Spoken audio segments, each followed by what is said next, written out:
ગુજરાતના અગ્રીમ અખબારોમાં આપની કોઈ પણ પ્રકારની જાહેરાત આપવા માટે સંપર્ક કરો। જાહેરાત વ્યાજબી ભાવે પ્રસિદ્ધ કરી આપવામાં આવશે। પાલેજ ખાતે 2 દિવસીય ઉર્સની પૂર્ણાહુતિ સાથે સાથે સંવેદના પુસ્તકનું ઉપસ્થિત મહાનુભાવોના હસ્તે વિમોચન। જીવન જીવવાના 2 માર્ગ છે, કોઈના હૈયામાં વસી જાઓ અથવા કોઈના હૈયામાંથી ઉતરી જાઓ। ડોક્ટર મતાઉદ્દીન ચિશ્તી સાહેબ। ભરૂચના પાલેજના ચિશ્તિયા નગર સ્થિત હજરત સૈયદ મોટામિયાંગ માંગરોલની ગાદીના સંત બુઝુર્ગ રાજવલ્લભ હિજ હોલીનેસ ખ્વાજા મોટામિયાંગ ચિશ્તી સાહેબના આસ્થાના પર 2 દિવસીય ઉર્સ શરીફની પૂર્ણાહુતિ કરવામાં આવી હતી। ઘેર ઘેર ગાય પાળોનો બોધ આપનાર, કોમી એકતાના પ્રખર હિમાયતી, ઘેર ઘેર વૃક્ષો વાવો, માનવ સેવા, કોમી એકતા, ભાઈચારો, વ્યસન મુક્તિના પ્રણેતા, શિક્ષણ, ઘેર ઘેર સંસ્કાર મેળવો તેમજ આધ્યાત્મિક પ્રગતિ જેવા ઉપદેશ આપતી પરંપરાગત ઐતિહાસિક મોટામિયાંગ માંગરોલની ગાદી સાથે સંકળાયેલા પાલેજ ખાતે આવેલ વિશ્વવિખ્યાત સંત રાજવલ્લભ હિજ હોલીનેસ ખ્વાજા મોટામિયાંગ ચિશ્તી ત્રીજા રહમતુલ્લાહ સાહેબના વાર્ષિક ઉર્સ શરીફની દર વર્ષે ચૈત્ર સુદ પૂનમે 2 દિવસ માટે ઉજવણી થાય છે। દેશ વિદેશથી અહીં હજારોની સંખ્યામાં હિન્દુ મુસ્લિમ સંપ્રદાયના લોકોની મેદની કોમી એકતાનું ઉદાહરણ પૂરું પાડે છે। કાર્યક્રમનો પ્રારંભ સુંદર ભજનથી કરવામાં આવ્યો હતો। ત્યારબાદ ઉપસ્થિત મંચસ્થ મહાનુભાવોનું પુષ્પગુચ્છ અર્પણ કરી સ્વાગત કરવામાં આવ્યું હતું। ત્યારબાદ ડોક્ટર મતાઉદ્દીન ચિશ્તી સાહેબ રચિત સંવેદના પુસ્તકનું વિમોચન ઉપસ્થિત મહાનુભાવોના હસ્તે કરવામાં આવ્યું હતું। ત્યારબાદ ડોક્ટર મતાઉદ્દીન ચિશ્તી સાહેબે હજારોની જનમેદનીને સંબોધતા જણાવ્યું હતું કે સૌથી ઉચ્ચ તબક્કો વિયોગનો છે। કહેવાનો ભાવ હોય ત્યારે કશું ના હોય। હું આભારથી આરંભ કરું છું અને પ્રેમથી પ્રયાસ કરું છું। જીવન જીવવાના 2 માર્ગ છે, ક્યાંક તો કોઈના હૈયામાં વસી જાઓ કે કોઈના હૈયામાંથી ઉતરી જાઓ। આપનું જીવન સંવેદના સહ હશે તો કોઈના હૃદયમાં વસી જઈશું। સમસ્યાના સમાધાન માટે આપણે બધા અહીં ઉપસ્થિત થયા છે। આપણે એકબીજાને સમજવાનું છોડી દીધું છે, સામેવાળાને સમજી શકીએ એવું જીવન જીવીએ।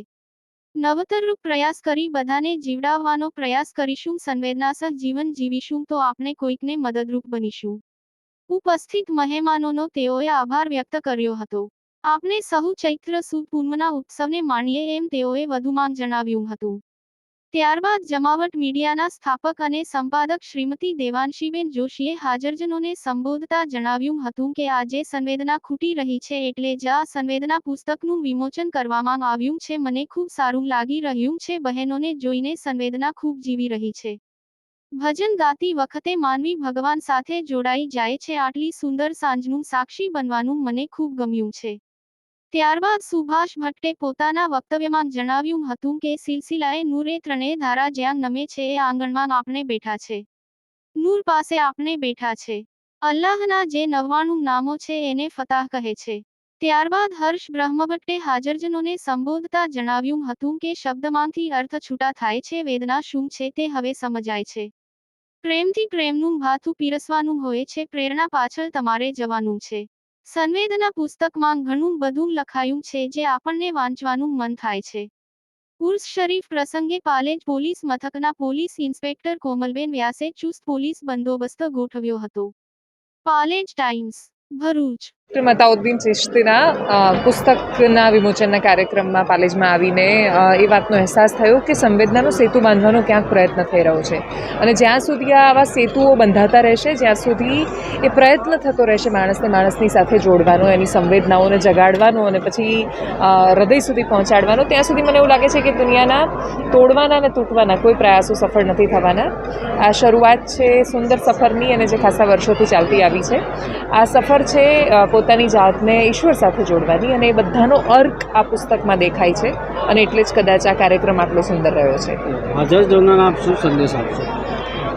પ્રેમનો સંદેશો છે જે પુસ્તકમાં છે, ઇશ્કનો સંદેશો છે જે પુસ્તકમાં છે અને એ આખી દુનિયા સાથે સમષ્ટિને ચાહવાનો અને બધાને પ્રેમ કરવાનો સંદેશ છે અને એ સંદેશ જ્યાં સુધી માણસો જીવનમાં નહીં ઉતારે ત્યાં સુધી બધું જ છે કે જે બધું હોવા છતાંય કશું નથી રહેવાનું અને સંવેદના આવશે એટલે બધું જ માણસો પામી લેવાના છે। મતાઉદ્દીન ચિશ્તીના સંવેદનાના સેતુના પુસ્તકના વિમોચન નિમિત્તે આવ્યો છું અને આપણે સૌ જાણીએ છીએ કે ભારતની અંદર સૂફી ધારાઓમાં ઘણી બધીમાં મોખરે ચિશ્તીયા ધારા છે, જેનું કામ જ પ્રેમ, મૈત્રી અને કરુણા ફેલાવવાનું છે। આ ઉર્સ પણ એ નિમિત્તે છે અને પુસ્તકમાં પણ પ્રેમની, કલ્યાણ, મૈત્રીની, આ વિશ્વમાં શાંતિ કઈ રીતે ફેલાય, મૈત્રી શી રીતે જીવાય એની વાતો કરી છે. જે પ્રેમ આપણે બધા જાણીએ છીએ કે પ્રેમ અને મૈત્રી એની વાતો તો ખૂબ થાય છે, પણ એ બહુ જ દુર્લભ એવી જણસ છે. ભાગ્યે જ મળતું એવો આ ભેટ છે. આ ધારાએ પ્રેમ વહેંચ્યો છે સમગ્ર માનવજાત અને ભારતને પણ.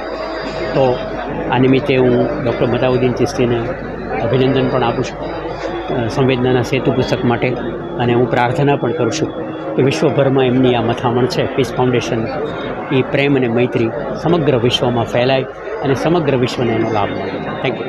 પાલેજના ડૉક્ટર મતાઉદ્દીન ચિશ્તી પીરઝાદા એમનું પુસ્તક સંવેદનાનો સેતુ એનું વિમોચન હતું, લોકાર્પણ હતું, અને બહુ સરસ કાર્યક્રમ યોજાયો. ખાસ કરીને એમના પુસ્તકમાં જે પ્રેરણાત્મક અને સરસ જ્ઞાનની વાતો છે એનો લાભ બધા લે એવું હું ઈચ્છું છું, કારણ કે એ પુસ્તકમાંથી વાંચવાથી પણ ઘણાના જીવન બદલાઈ શકે છે. એમાં ઘણી બધી વસ્તુઓ તમને જાણવા મળી શકે છે.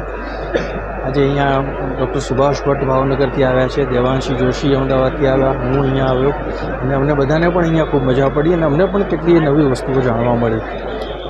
એક ધાર્મિક સંસ્થાના વડા જ્યારે આવું સાહિત્યિક કામ કરે ત્યારે એમને માટે તો સંતોષનો વિષય છે જ, પરંતુ બીજા લોકોને માટે, પ્રજાને માટે પણ એ આનંદનો વિષય છે.